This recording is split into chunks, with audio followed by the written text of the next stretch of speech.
dimaksud dengan hadir hati di dalam sembahyang itu adalah bahwa kosong hati dari selain sesuatu yang dia mengerjakan bagi sesuatu itu dan menuturkan dengan sesuatu itu.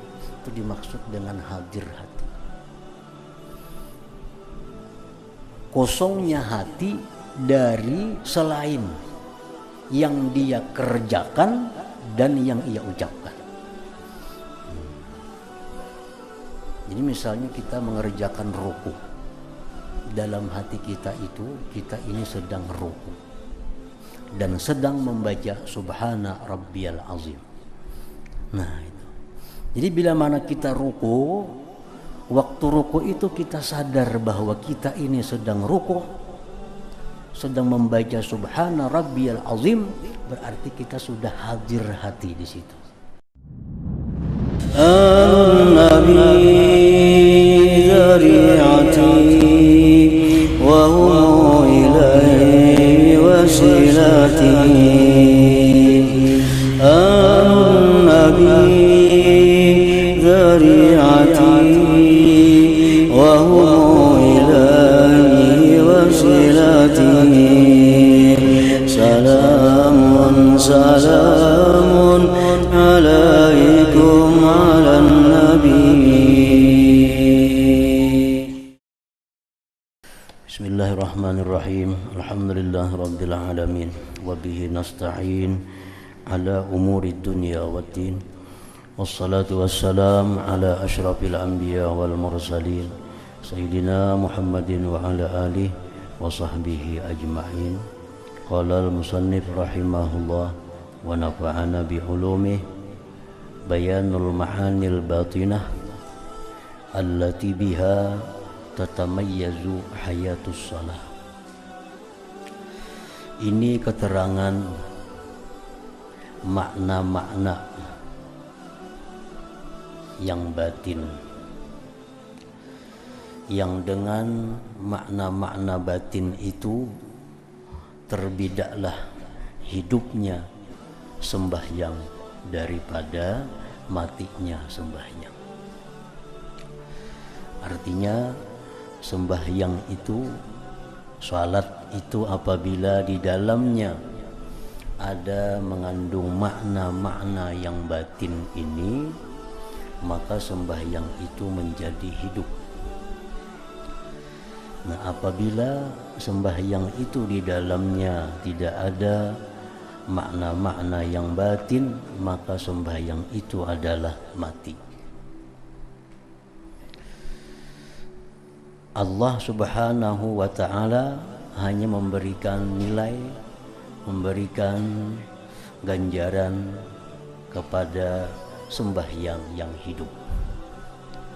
Allah tidak akan memberikan nilai, tidak akan memberikan pahala terhadap sembahyang yang mati itu.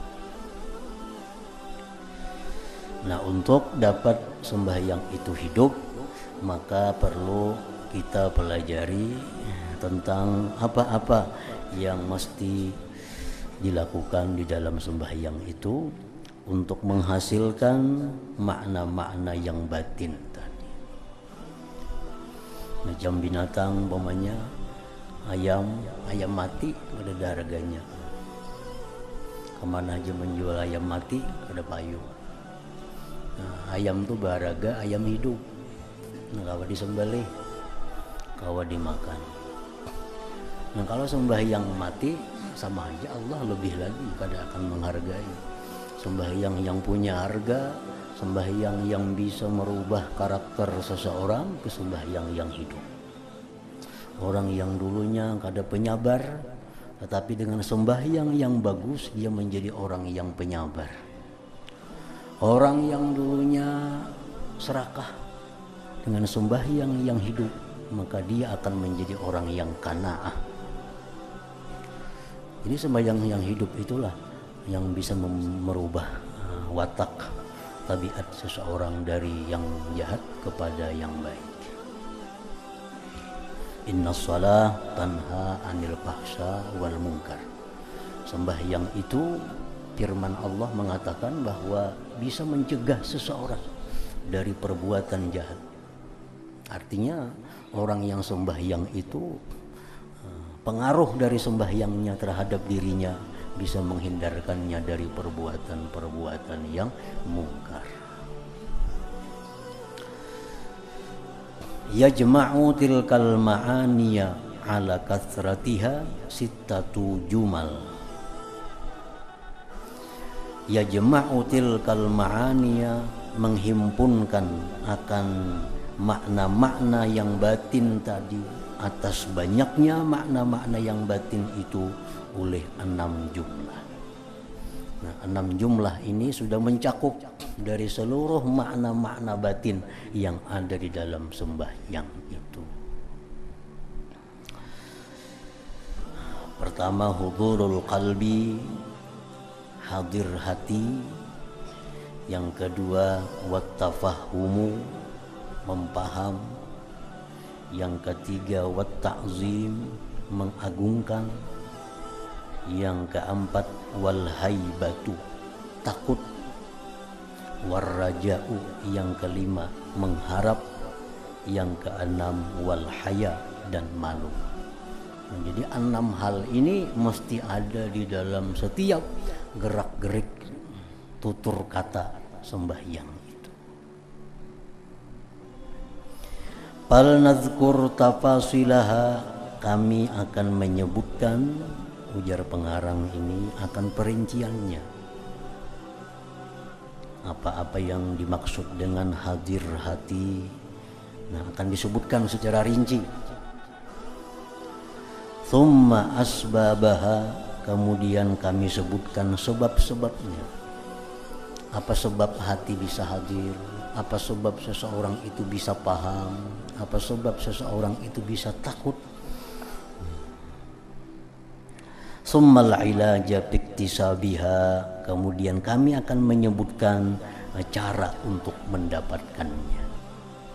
Macam apa cara supaya bisa hadir hati itu? Macam apa cara supaya bisa paham? Akan dijelaskan.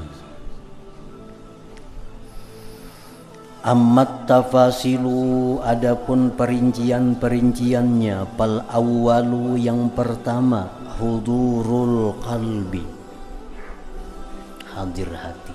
Ini merupakan pokok dari yang 6 tadi. Hudurul qalbi, ini hadir hati. Yang 5 sesudahnya itu kada akan bisa ada kalau mudal hudurul qalbi ini kada ada. Ini mudal dulu, hudurul qalbi. Wa na'ni bihi ayyabruwal qalbu an ghairi ma huwa mulabisun lahu wa mutakallimun bih. Kami maksud dengan hadir hati di dalam sembahyang itu adalah bahwa kosong hati dari selain sesuatu yang dia mengerjakan bagi sesuatu itu dan menuturkan dengan sesuatu itu. Itu dimaksud dengan hadir hati. Kosongnya hati dari selain yang dia kerjakan dan yang ia ucapkan. Jadi misalnya kita mengerjakan ruku, dalam hati kita itu kita ini sedang ruku dan sedang membaca subhana rabbiyal azim. Nah, jadi bila mana kita ruku, waktu ruku itu kita sadar bahwa kita ini sedang ruku, sedang membaca subhana rabbiyal azim, berarti kita sudah hadir hati di situ. Nah, itu maksudnya hadir hati. Lain pada itu kadada dalam hati kita, kosong. Waktu kita berdiri, kita sadar kita sedang berdiri, dan kita sadar kita sedang mengucapkan alhamdulillahirabbil alamin, ar-rahmanir rahim. Sadar bujur kita sedang mengucapkan itu dalam hati. Nah, jadi mulut kita mengucapkan ar-rahmanir rahim, hati kita menyadari bahwa kita sedang mengucapkan itu. Lain pada itu, kosong hati kita. Nah itu ngarannya hudurul qalbi. Kita sujud, kita sadar bahwa kita ini sedang sujud kepada Allah, dan kita sadar bahwa kita sedang membaca subhana rabbiyal a'la. Itu hadir hati. Nah, apabila kita sujud, kita berdiri atau ruku, kita kadang menyadari kita sedang itu, dan hati kita kadang menyadari apa yang kita baca. Nah itu kada hadir hati. Nah itu ngarannya kada hadir hati. Kan hati kita ini bisa berjalan ya. Kita ini berdiri sembahyang menghadap Allah, kita membaca alhamdulillahirabbil alamin, tapi hati kita ini bisa di pasar andaknya. Bagi orang yang ahli pasar, bagi orang ahli kantor bisa di kantor hatinya, bagi orang ahli tani bisa di perumahan hatinya, bisa di kebun hatinya. Padahal kita sedang berdiri, sedang membaca alhamdulillahirabbil alamin, tapi hati kita kada hadir dengan itu. Nah ini kada hadir. Maka bila hati ini kada hadir, 5 berikutnya ini kada akan ada. Ini modal dulu. Nah apabila kita sembahyang itu hadir hati, walaupun 5 sesudah itu belum ada, itu sudah ada nilai di sisi Allah. Sudah ada nilai. Sembahyang kita sudah hidup, walaupun masih sakit-sakitan hidupnya, tapi sudah hidup.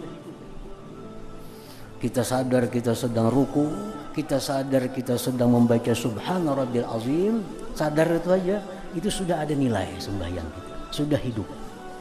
Walaupun kita kada paham apa artinya subhana rabbil azim, kada ngerti. Kita di situ kada ada merasa membesarkan Allah, kada ada. Kada ada merasa takut lawan Allah, kada ada. Cuma sekedar bahwa kita sedang ruku membaca subhana rabbil azim, itu sudah hadir hati, sudah ada nilai. Nah di sisi Allah subhanahu wa ta'ala. Nah, makanya ada hadis yang mengatakan bahwa sebuah sembahyang itu bisa diberi nilai oleh Allah 1/10-nya, ada yang diberi nilai 1/5-nya, ada yang diberi nilai 1/berapanya. Nah tergantung apakah dia bisa melengkapi seluruh makna-makna yang batin itu atau kada melengkapinya. Satu ini ada, sudah ada nilai. Fayakunul ilmu wa bil fi'li wal qawli makrunan bihima wa la yakunul fikru ja'ilan bi ghairihima. Maka jadilah mengetahui, menyadari dengan perbuatan, perkataan, disertai dengan keduanya itu, perbuatan, perkataan, dan tidak adalah pikirannya berjalan berkeliling pada selain keduanya itu. Nah itu yang disebut dengan hadir hati. Ini yang pertama diusahakan. Macam apa supaya hati itu hadir dulu. Ada usah mikirkan khusyuk dulu. Ini semacam kayak apa hati supaya hadir. Bila roko hati umpat roko, mulut kita membaca alhamdulillah, hati umpat membaca alhamdulillah. Kita sujud, hati umpat sujud. Nah itu sudah hadir hati. Ini ada orang sembahyang pun kada merasa, ini makmum. Allahu Akbar timbul salam juga ini. Kada tahu surah apa yang tadi membaca, kada tahu. Imam itu 5 rakaat sembahyang kada tahu juga. Mungkin begitu Allahu Akbar umpat rukuk sujud tonton salam juga. Imam tadi membaca apa dan dengar laginya. Pada orangnya kada tuli. Imam tadi surah apa dibaca sin qul ya ka wadduha kada tahu laginya. Imam itu ayat awal kah kada tahu juga. Nah kemana hatinya itu kada hadir hati. Dan ini dialami oleh seluruh manusia. Nah, dialami oleh seluruh manusia, baik orang yang sibuk atau pengangguran. Orang kada gawian tuh bukan berarti sembahyangnya khusyuk, ada juga kemana-mana ke hatinya. Apa nang kada kawa hadirnya orang sibuk aja kada. Orang nang pengangguran pun kada bisa juga hadir hati kalau nya kada diusahakannya, dilatihnya untuk demikian. Pedagang kada, pegawai kada, petani kada, makan guring di rumah, sembahyang ja kada tentu juga kawa hadir hati kalau kada dilatihnya, dipelajarinya.